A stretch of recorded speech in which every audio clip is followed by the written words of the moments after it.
Hey, I'm showing you some thoracic spine foam rolling.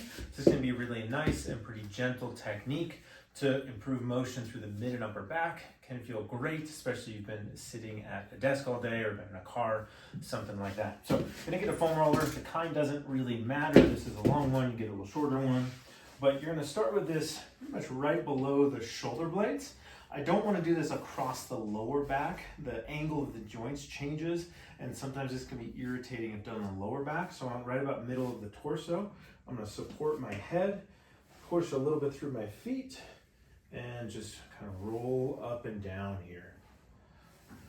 So this is just a pretty gentle technique to get some pressure through the thoracic spine.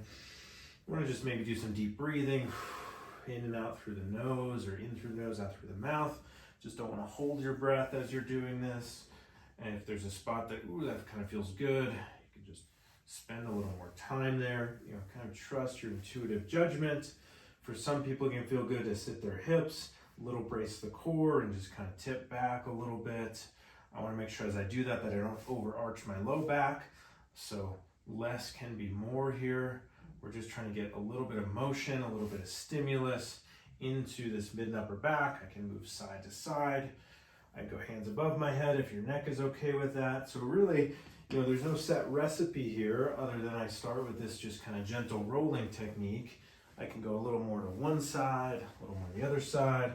So just explore around here. This should feel good to get some pressure on here. And intuitively, it should be like, oh yeah, I can explore over there. I can hit this angle.